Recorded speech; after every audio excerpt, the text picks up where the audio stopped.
Pour commencer, on va vérifier une chose, ce sont dans un premier temps les paramètres généraux et nos règles de workflow. Alors pour vérifier ça, on va dans le menu paramétrage, paramètres généraux et valeurs paramètres. On va au niveau du chapitre achat ici. Moi je vais au niveau le plus bas, société, puisque mon site est rattaché à la société FR20. Donc paramètres généraux, ça va du plus bas au plus haut. Donc là je vais sur le groupe gestion des signatures, APP, et détails. Alors pour commencer cette formation, je veux qu'on parte sur la même configuration. Donc dans la formation sur les commandes d'achat, on a utilisé ce paramètre-là, APP-POH, pour la gestion des signatures en commande d'achat. On va le mettre à non. Et puis ici, on a APP-PSH, donc pour les PSH, c'est le code pour l'objet des demandes d'achat. Donc là, pour l'instant, on va le mettre à non également. Ce qu'on va faire aussi tout de suite, c'est que le PSH APP-HEA, donc header de demande d'achat, on va le mettre à oui. Je vous expliquerai pourquoi, mais dans cette première partie de la formation, on va partir avec cette configuration. Donc, pas de signature au niveau des commandes d'achat, pas de signature au niveau des demandes d'achat, et on est éventuellement, si on avait les signatures sur les demandes d'achat d'activer, on serait au niveau de l'entête. Donc ici à oui. Là il n'y a que deux valeurs possibles, oui ou non, on laisse à oui.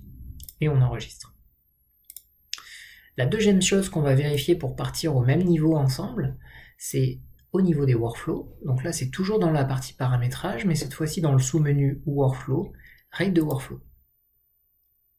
Ce qu'on va faire, c'est qu'ici, on va taper PS étoile SIG. Et puis on va dire que c'est égal à PSH, enfin PS étoile SIG. On n'a que deux règles de workflow. Alors si vous reprenez mon schéma, je vais l'afficher d'ailleurs à l'écran, ce sont ces deux workflows qui se déclenchent en création et modification de demande d'achat. Donc on est sur le code événement PSH. D'ailleurs, ici on le voit, on est sur création, modification de l'objet PSH. Et donc ces deux règles de workflow pourraient se déclencher. Et on va le voir après, hein. Ici on a l'appel des valeurs des deux paramètres en question. Donc ici on a APP-PSH qui doit être différent de 1. 1, je vous le rappelle, c'est non. Et puis si on va sur l'autre, au niveau des entêtes, on a la même critère là ici, hein. APP-PSH différent de 1. Donc ça doit être égal à oui. Dans notre cas, ces deux règles de workflow ne vont pas se déclencher puisque déjà le premier paramètre est à non. Et or, la condition veut qu'elle soit différente de non. Alors, dans un premier temps, ce que je vais vous demander, c'est de cocher la mise au point et de valider ces deux workflows. Donc, vous cochez la mise au point et vous validez ces deux workflows.